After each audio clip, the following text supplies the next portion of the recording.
Halo semuanya, apa kabar? Semoga kalian semua sehat selalu di rumah kalian masing-masing. Selamat datang ke acara Fit Activity pada minggu ini yang akan diadakan secara online. Namun, walaupun acara ini diadakan secara online, semoga kalian semua tetap semangat dan antusias dalam mengikuti acara ini agar kita dapat bersama-sama memuji dan juga memuliakan Tuhan ya teman-teman. Dari itu, mari kita mempersiapkan hati kita mempersiapkan pikiran kita untuk dapat mendengar firman Tuhan yang akan dibawakan nanti. Teman-teman, acara Fit Activity ini sebentar lagi akan dimulai. Dimohon teman-teman untuk dapat menghormati dan juga menghargai Tuhan walaupun kita beribadah di tempat yang berbeda-beda ya. Selamat beribadah. God bless you.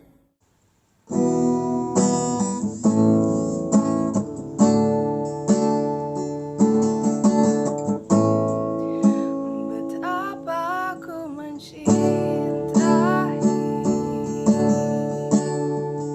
segala yang telah terjadi. Tak pernah sendiri jalani hidup ini, selalu menyertai. Betapa ku menyadari di dalam hidupku ini, Kau selalu memberi rancangan terbaik oleh karena kasih.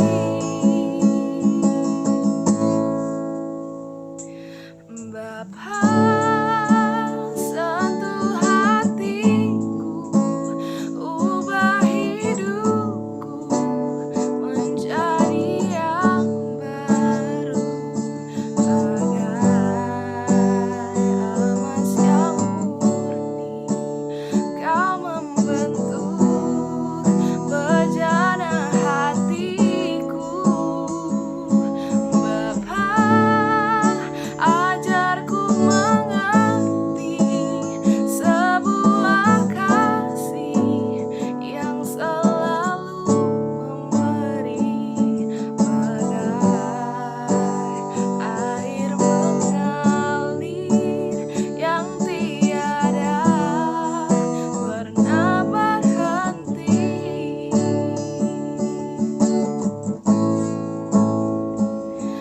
Bapa, sentuh hatiku, ubah hidupku menjadi yang baru, bagai emas yang murni.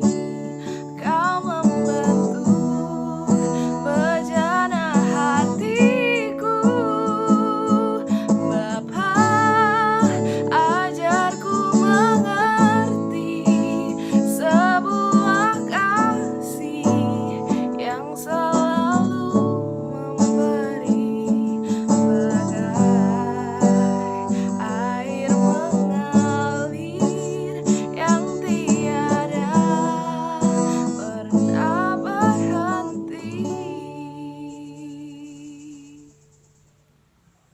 Selamat siang, saudara-saudara semua, para mahasiswa. Kita bersyukur kepada Tuhan karena pada siang hari ini kita boleh bersama-sama bersekutu meskipun secara online, tetapi kita tahu bahwa Tuhan tetap hadir di tengah-tengah kita. Mari kita berdoa sebelum kita akan mendengarkan renungan firman Tuhan. Bapa di surga, kami bersyukur pada siang hari ini boleh datang kepadamu untuk memohon anugerah Tuhan untuk pemberitaan firman-Mu di tengah-tengah ibadah kami MSCF. Kami berdoa supaya Roh-Mu yang kudus boleh menuntun dan memimpin kami, sehingga kami boleh mendapatkan berkat dari firman-Mu. Karena firman-Mu itu pelita bagi kaki kami dan terang bagi jalan kami. Dan setiap orang tidak hanya dari saja, tetapi dari setiap firman yang keluar dari mulut Allah. Kami serahkan waktu ke depan ke dalam tangan-Mu. Demi nama Tuhan Yesus Kristus kami sudah berdoa dan mengucap syukur. Amin. Saudara-saudara yang dikasihi Tuhan, pada siang hari ini yang menjadi tema kita adalah Life as a Students, Grow and Go. Life as a Student, Grow and Go.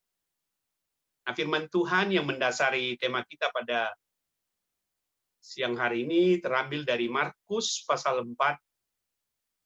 Markus pasal 4 ayat 30 sampai 34. Ini tentang perumpamaan tentang biji sesawi. Saya akan bacakan untuk kita. Katanya lagi, dengan apa hendak kita membandingkan kerajaan Allah itu? Atau dengan perumpamaan manakah hendaknya kita menggambarkannya? Hal kerajaan Allah itu seumpama biji sesawi yang ditaburkan di tanah. Memang biji itu yang paling kecil daripada segala jenis benih yang ada di bumi. Tetapi apabila ia ditaburkan, ia tumbuh dan menjadi lebih besar, dan tumbuh di udara dapat bersarang dalam naungannya. Dalam banyak perumpamaan yang semacam itu, ia memberitakan firman kepada mereka sesuai dengan pengertian mereka, dan tanpa perumpamaan, ia tidak berkata-kata kepada mereka. Tetapi kepada murid-muridnya, ia menguraikan segala sesuatu secara tersendiri. Demikian pembacaan firman Tuhan. Dalam pengajarannya, Tuhan Yesus sering sekali memakai perumpamaan untuk menggambarkan seperti apakah sesungguhnya kerajaan Allah itu. Atau di dalam Injil Matius disebut sebagai kerajaan sorga. Diperkirakan sebenarnya sekitar sepertiga pengajaran Yesus di dalam Injil disampaikan dalam bentuk perumpamaan. Apa itu perumpamaan? Perumpamaan adalah pengajaran dalam bentuk cerita-cerita yang bermaksud untuk menjelaskan hal-hal yang tersembunyi. Khususnya cerita-cerita yang mengandung hal-hal yang nyata dalam kehidupan manusia sehari-hari yang dipakai Tuhan Yesus untuk menerangkan kerajaan Allah atau kerajaan sorga itu dan apa yang menjadi rahasianya. Di dalam perumpamaan ini, Tuhan Yesus di dalam ayat ke-30 mengatakan yang kita baca. Dengan apakah hendak kita membandingkan kerajaan Allah itu? Atau dengan perumpamaan manakah hendaknya kita menggambarkannya? Nah, berarti pertanyaannya adalah, apakah itu kerajaan Allah yang dibicarakan? Nah, kerajaan Allah atau kerajaan sorga, kalau kita artikan sebenarnya adalah yaitu kenyataan dari kedatangan Tuhan Yesus sampai saat ini tentang berkuasanya dan bertahtanya Allah di dalam hati manusia. Sekali lagi, kenyataan dari kedatangan Tuhan Yesus sampai saat ini tentang berkuasanya dan bertahtanya Allah di dalam hati manusia. Dan pada masa yang akan datang akan dinyatakan secara harfiah di mana Tuhan Yesus akan memerintah sebagai raja atas bangsa-bangsa di dunia untuk selama-lamanya. Ketika kedatangannya yang kedua kali. Itu bisa kita baca di dalam Wahyu 11 ayat 15. Jadi boleh kita katakan sebenarnya kerajaan Allah itu datang melalui Yesus Kristus. Kalau kita lihat sebenarnya di dalam Markus pasal 1 ayat 14-15, di sana dikatakan sesudah Yohanes ditangkap, datanglah Yesus ke Galilea memberitakan Injil Allah. Katanya, waktunya telah genap, kerajaan Allah sudah dekat. Bertobatlah dan percayalah kepada Injil. Nah, jadi kerajaan Allah itu terkait dengan kedatangan Yesus Kristus. Kerajaan Allah itu adalah sebenarnya berkuasanya dan bertahtanya Allah di dalam hati manusia. Dan kita harus mengerti bahwa kerajaan Allah itu bukanlah kerajaan yang bersifat duniawi. Kerajaan itu bukan seperti kerajaan-kerajaan yang kita kenal pada hari ini. Tapi kerajaan itu adalah kerajaan yang bersifat rohani. Sebagaimana dikatakan Paulus di dalam Roma pasal 14 ayat 17. Demikian, sebab kerajaan Allah bukanlah soal makanan dan minuman, tetapi soal kebenaran, damai sejahtera, dan sukacita oleh Roh Kudus. Jadi, di dalam ayat yang ke-30, Tuhan Yesus membuat perbandingan ya tentang kerajaan Allah itu dengan biji sesawi. Ya. Jadi membuat perbandingan. Kerajaan Allah itu seperti gitu kan, biji sesawi. Biji sesawi. Kerajaan Allah diumpamakan dengan biji sesawi. Nah, apa itu biji sesawi? Ya, banyak yang telah ditulis sebenarnya mengenai identifikasi tanaman ini. Tetapi yang sering disebutkan sesawi ya yang memiliki biji dengan ukuran yang sangat kecil ya, sebesar kepala sebuah peniti, kata satu ensiklopedia. Nah, biji ini tergolong paling kecil di antara berbagai biji-bijian yang dikenal oleh orang Galilea. Saya tadi sebenarnya mencoba ini gitu, di rumah. Karena saya sebenarnya dulu pernah membawa banyak ya satu plastik gitu biji sesawi ini. Dari waktu Bapak pergi ke Israel beberapa tahun yang lalu, tetapi tadi saya tidak menemukannya. Jadi biji sesawi itu bahkan lebih kecil sebenarnya dari, kalau kalian tahu ya, kalau kalian pernah lihat, lebih kecil dari biji bayam gitu ya. Biji bayam. Pernah lihat biji bayam? Untuk nanam bayam itu ada biji yang kecil sekali gitu, yang hitam gitu. Ya. Nah, itu bijinya kecil-kecil seperti itu gitu. Dan juga kalau Anda sebenarnya tahu untuk kol misalnya, biji kol. Biji kol itu juga adalah biji yang kecil, tapi lebih kecil dari biji kol. Ya. Jadi di perumpamaan ini Tuhan Yesus mengibaratkan kerajaan Allah itu seperti biji sesawi yang kecil gitu ya. Nah, ada penelitian-penelitian yang dilakukan ya tentang tanaman biji sesawi ini, dia jadi pohon apa ya gitu kan. Nah, ternyata itu seperti tanaman perdu ya. Nah, di dalam bahasa Latinnya itu adalah Sinapis nigra. Sinapis nigra. Dan biji sesawi ini itu kalau ditanam dia bisa tumbuh. Kalau bayam kan pendek, ya bayam paling tinggi paling setengah meter. Saya pernah waktu kecil nanam bayam di kampung ya. Saya juga pernah menanam kol di kampung. Dan itu tetap pendek-pendek semua.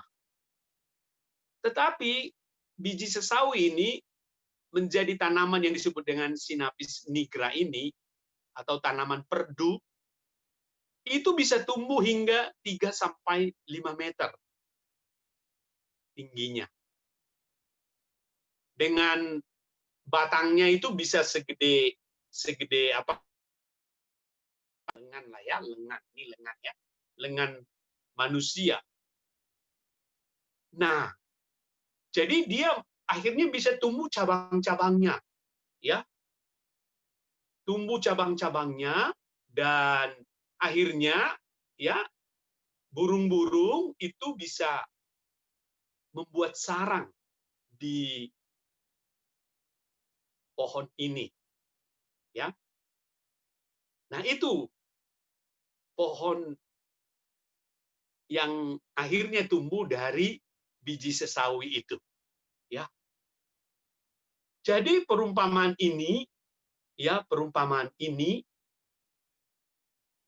menunjukkan kepada kita bagaimana pertumbuhan dari kerajaan Allah itu di bumi ini. Saya sampaikan tadi bahwa kerajaan Allah itu adalah bertatanya dan berkuasanya Allah di dalam hati manusia. Jadi bisa kita katakan bahwa dari perumpamaan Tuhan Yesus ini, ya kalau tadi sudah kita baca dari ayat 30 sampai ayat 34, itu berkaitan dengan bagaimana dari awal kerajaan Allah ini itu hanya kecil saja. Hanya kecil saja orang-orang yang mengikut. Yesus mengumpulkan murid-murid yang jumlahnya kecil. Sampai akhirnya jumlah pengikut Yesus pada waktu dia bangkit, ya, kita baca di dalam Injil, ya, itu sudah jumlahnya lebih besar. Bahkan di dalam catatan Paulus, waktu Yesus naik ke surga itu ada 500 orang yang hadir. Selanjutnya kita baca di dalam Kisah Para Rasul, bagaimana orang-orang percaya itu, ya, yang menyerahkan hidupnya kepada Yesus itu, akhirnya bertumbuh, ya, menjadi besar, menjadi 3.000 dan akhirnya menjadi 5.000, ya, orang-orang yang mengikut Yesus. Nah, jadi kerajaan Allah itu bertumbuh dan berkembang oleh karena apa? Oleh karena pemberitaan Injil. Saya sudah kutip tadi untuk kita Markus pasal 1 ayat 14 dan 15. Bagaimana Yesus memberitakan Injil kerajaan Allah dan memanggil untuk apa? Untuk bertobat dan memberi diri dibaptis.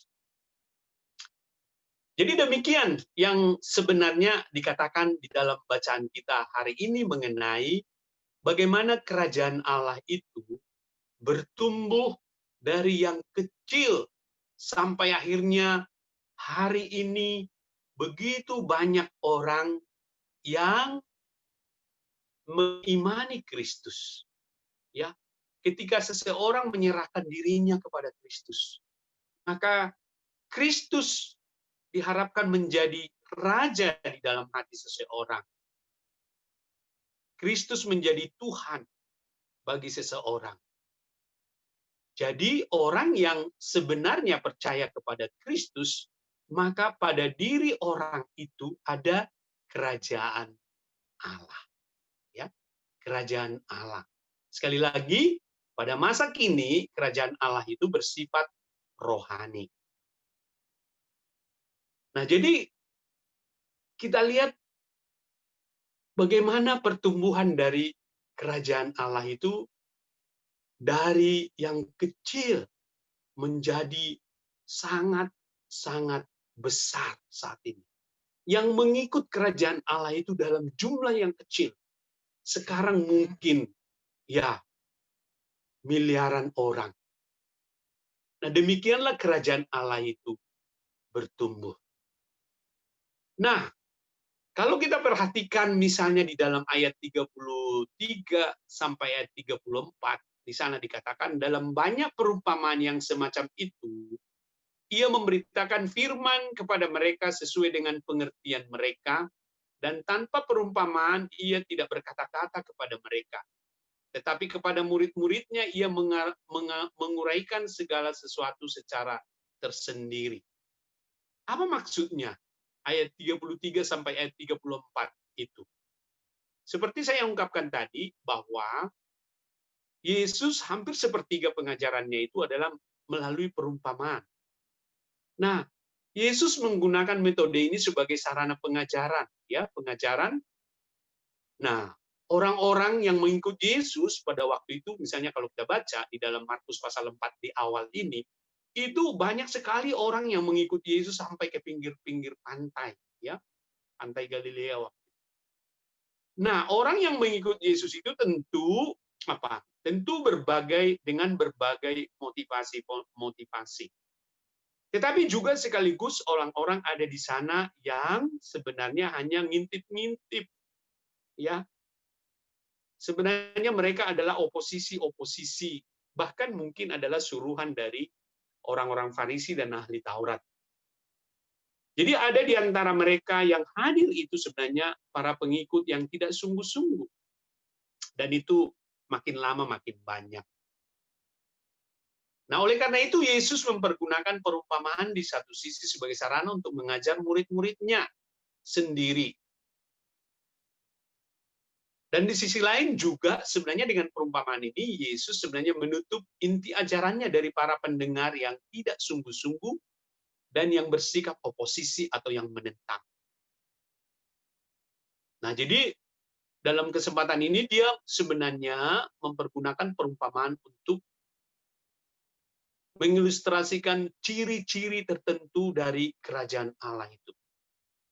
Seperti dikatakan di dalam ayat 34 tadi, bahwa nanti Yesus akan menjelaskan secara khusus kepada murid-muridnya tentang makna dari kerajaan Allah itu sendiri. Nah, apa pengajaran terpenting dari apa yang kita baca tentang perumpamaan biji sesawi ini, tentang kerajaan Allah yang bertumbuh seperti biji sesawi yang menjadi pohon yang besar, yang bahkan melampaui sayur-sayuran yang sebenarnya tumbuh dari biji-biji, ya, melampaui semua sayur-sayuran yang dapat disebut pada waktu itu, ya. Maka pengajaran terpenting di sini adalah bahwa kerajaan Allah itu bertumbuh dari kecil hingga besar. Jadi poinnya adalah bertumbuh, ya. Seperti biji sesawi yang saya sebutkan tadi yang begitu kecil, ya, tapi bisa tumbuh pohonnya menjadi 3-5 meter. Yang disebut tanaman Sinapis nigra. Nah, artinya dari mulai sekelompok kecil orang-orang di Galilea hingga bertumbuh dalam jumlah yang sangat besar dalam sejarah manusia di dunia ini yang menjadi warga kerajaan Allah. Yaitu apa? Yang mengabdikan diri mereka kepada Yesus Kristus sebagai Tuhan dan Raja. Kerajaan Allah itu bertumbuh bukan karena perbuatan tangan manusia.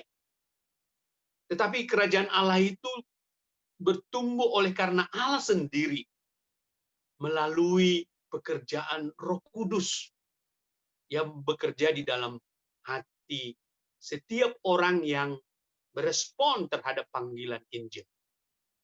Itu sebabnya Rasul Paulus di dalam 2 Korintus 3 ayat 5-6 dikatakan bahwa kerajaan Allah ini tumbuh bukan oleh karena usaha kami, bukan usaha manusia, tetapi oleh pekerjaan Roh Kudus.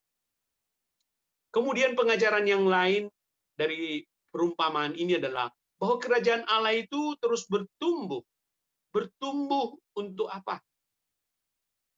Untuk menjadi berkat. Untuk menjadi berkat bagi banyak orang. Kerajaan Allah ini terdiri dari tentu warga-warga kerajaan Allah yang tumbuh dan menjadi apa? Kalau di dalam perumpamaan itu kan dikatakan pohon itu menjadi tempat burung bersarang. dalam naungannya, tempat berlindung, ya, tempat beristirahat. Ya, bahkan ya kalau sarang itu kan justru tempat burung bertelur dan bahkan tempat burung untuk mempunyai anak, ya. Nah, jadi artinya apa? Pohon itu menaungi, ya. Pohon itu menaungi burung-burung yang bersarang di sana. Artinya pohon itu menjadi berkat. Nah, jadi kerajaan Allah dan warga kerajaan Allah itu menjadi berkat bagi banyak orang. Nah, kaitannya dengan tema kita, ya. Tema kita life as a student, grow and go.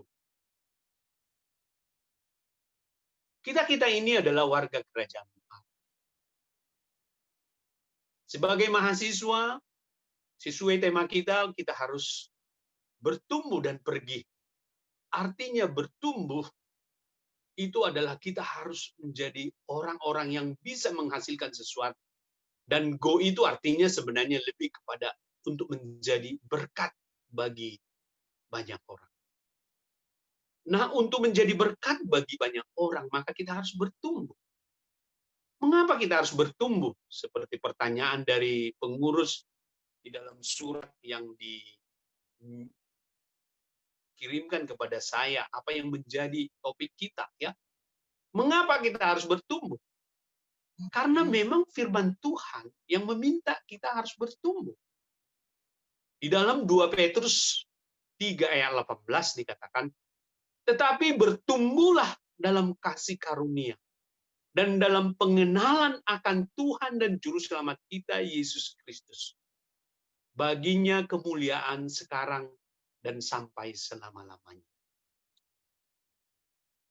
Jadi mengapa kita harus bertumbuh?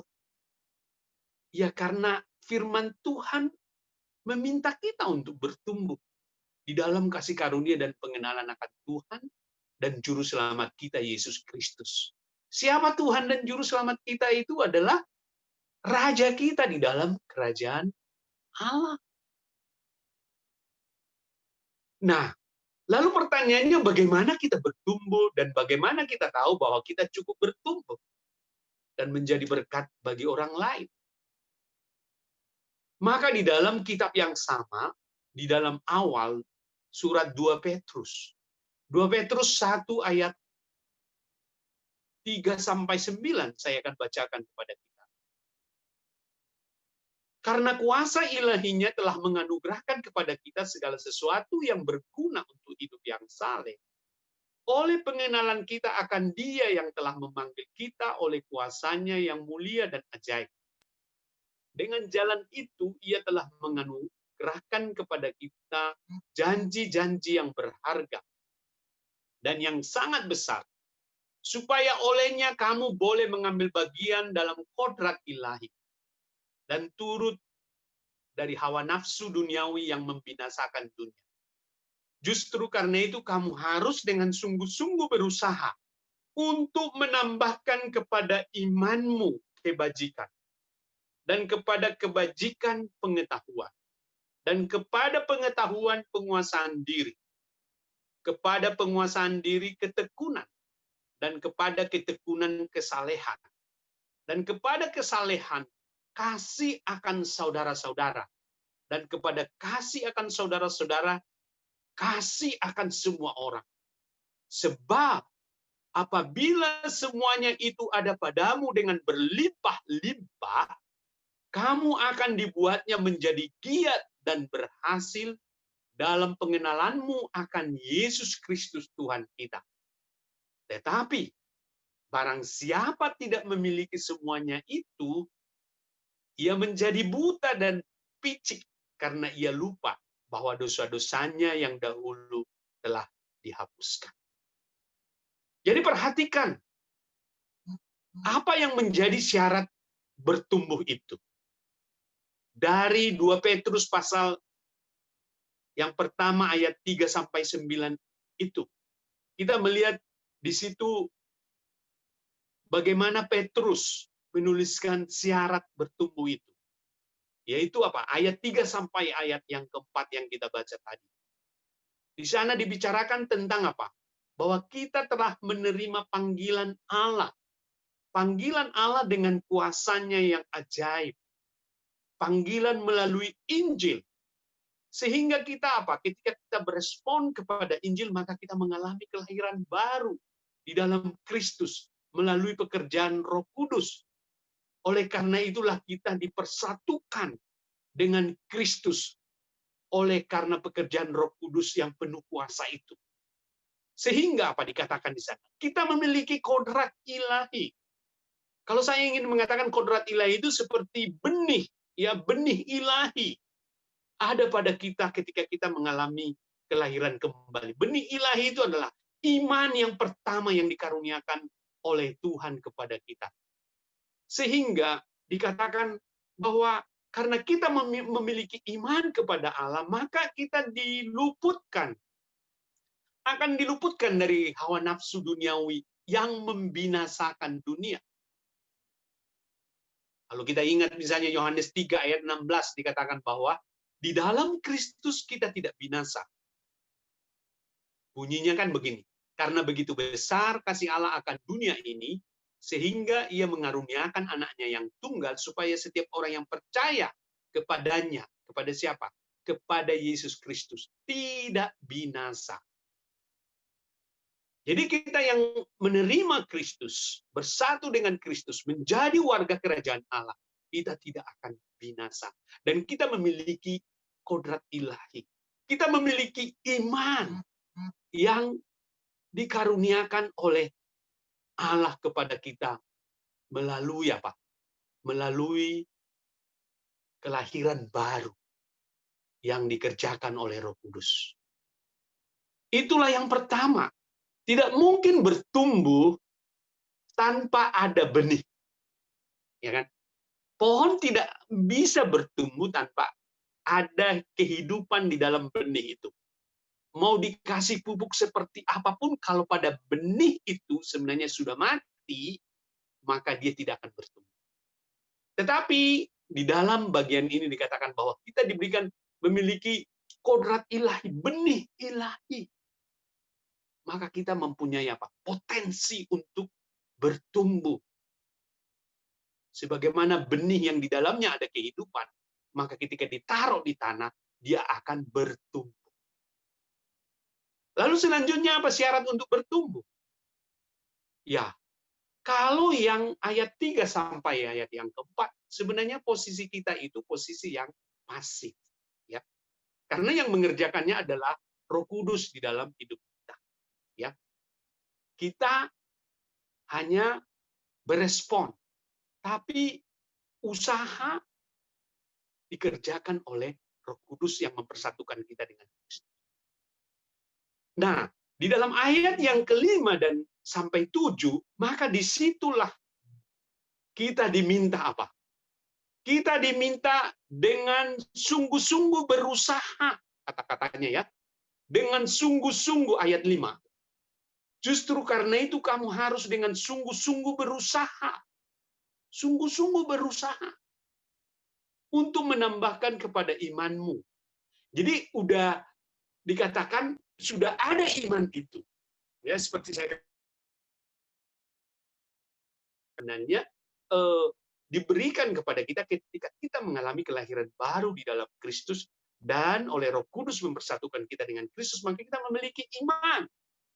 Tetapi tidak boleh berhenti di sana. Maka kepada iman itu harus kita tambahkan karakter-karakter ilahi yang disebutkan di dalam ayat 5 sampai ayat 7 ini.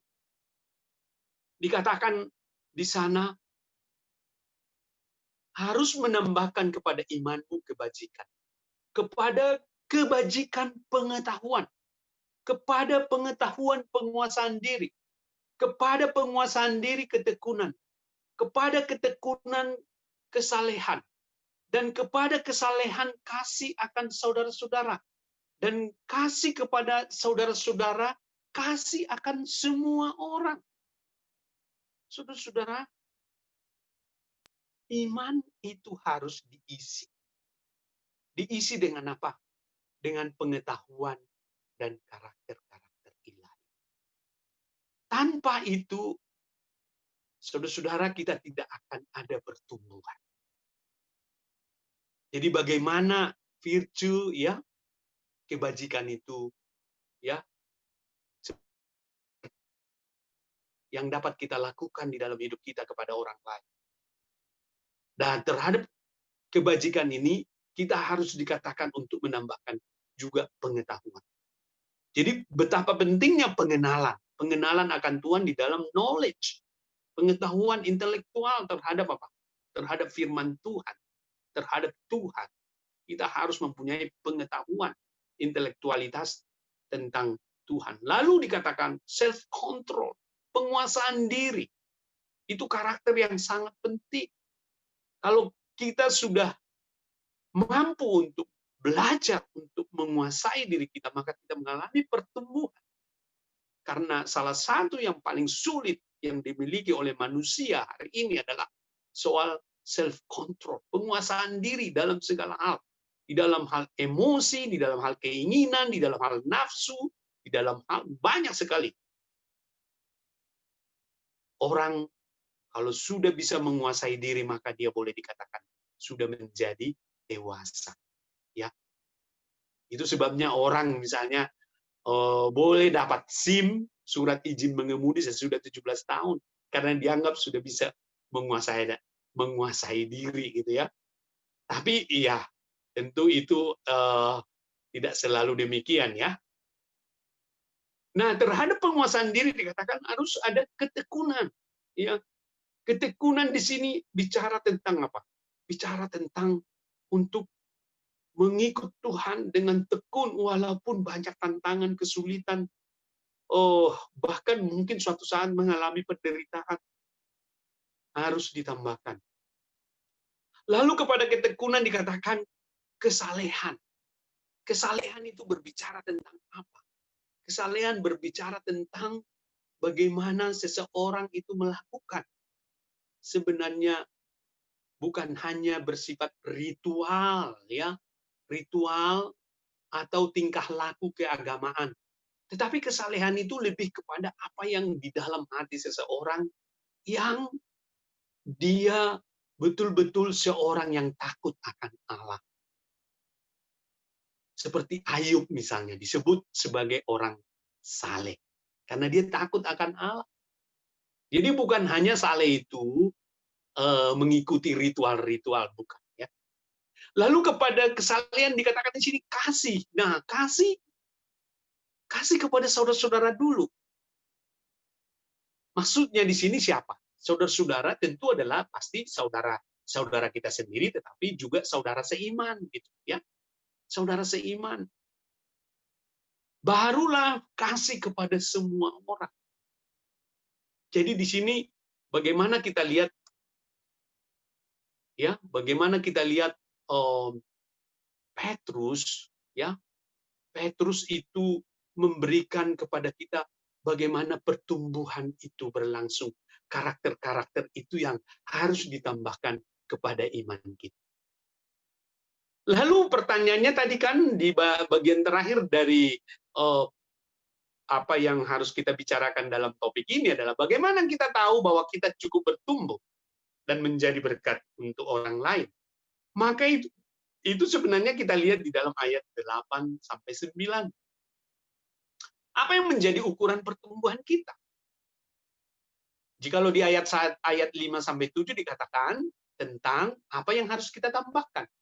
Lalu di dalam ayat 8 sampai ayat 9 saya bacakan kepada kita.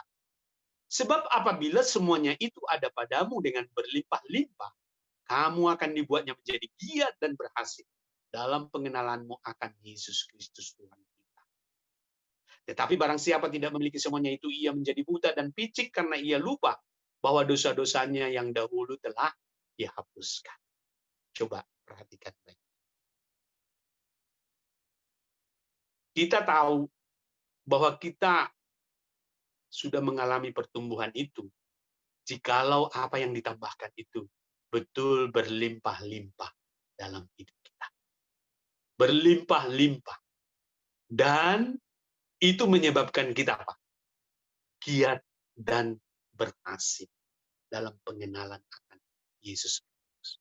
Giat dan berhasil. Itulah menjadi ukuran pertumbuhan kita. Jadi kembali kepada tema kita. Sebagai para mahasiswa yang harus grow and go. Kita sebagai mahasiswa-mahasiswa anak-anak Tuhan. Kita adalah warga-warga kerajaan Allah. Kita harus bertumbuh. Sama seperti biji sesawi tadi. Dari yang kecil, kita harus bertumbuh. Dari barangkali iman kita di awal itu masih kecil. Tetapi kalau kita tambahkan dengan karakter-karakter tadi, maka kita akan bertumbuh. Bahkan akhirnya kita seperti pohon yang besar. Pohon yang besar yang tempat burung-burung bersarang. Nah, kita yang bertumbuh boleh akhirnya apa? Menjadi berkat bagi orang lain. Orang lain bisa menikmati hidup kita sebagai warga kerajaan Allah yang terus bertumbuh. Orang lain bisa menikmati hasil buah karakter-karakter kita. Kasih kita dirasakan oleh orang lain. Kesabaran kita dirasakan oleh orang lain. Ketekunan kita dirasakan oleh orang lain. Kesalehan kita dirasakan oleh orang lain. Penguasaan diri kita dirasakan oleh orang lain. Pengetahuan kita dirasakan oleh orang lain.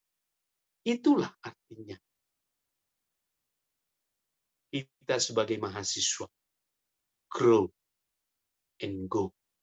Kiranya saudara-saudara semua sebagai mahasiswa-mahasiswa FK boleh sungguh-sungguh sebagai warga kerajaan Allah grow and go. Amin. Mari kita berdoa. Kami bersyukur Tuhan untuk firman-Mu pada siang hari ini yang boleh kami dengarkan. Kami bersyukur untuk pengajaran yang kami terima. Kami berdoa Tuhan supaya kami semua menjadi orang-orang yang bertumbuh.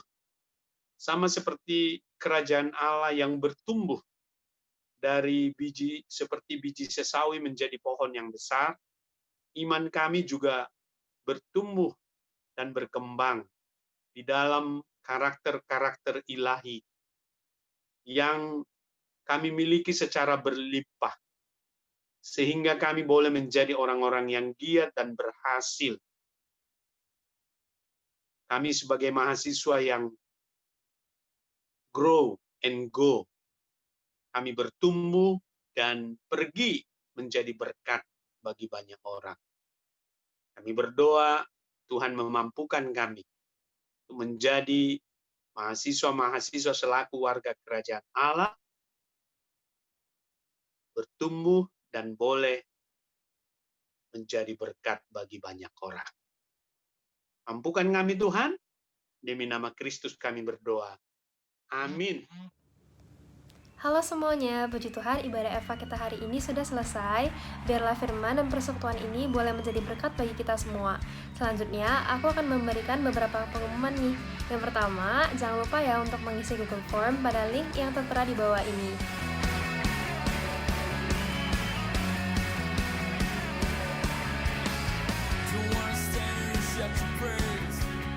Kemudian, bagi teman-teman yang tertarik untuk melayani bersama kami, boleh mendaftarkan diri menjadi pemusik, singer, mulldog, usher, ataupun digital comic colorist. Dan bisa langsung menghubungi Caroline atau Christy ya teman-teman.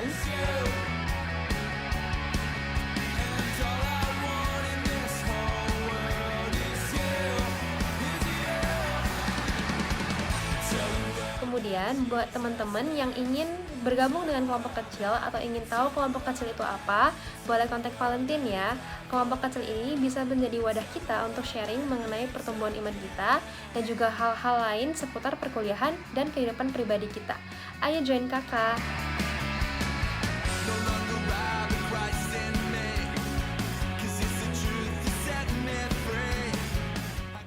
Teman-teman, ayo bergabung bersama kami dalam prayer meeting setiap hari Sabtu pukul 7 malam.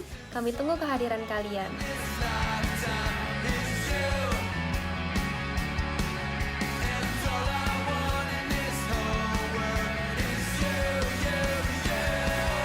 Kemudian, jangan lupa untuk follow dan kepoin Instagram MSCF. Di sana banyak hal-hal menarik loh. Ada challenges, komik, dan masih banyak lagi deh.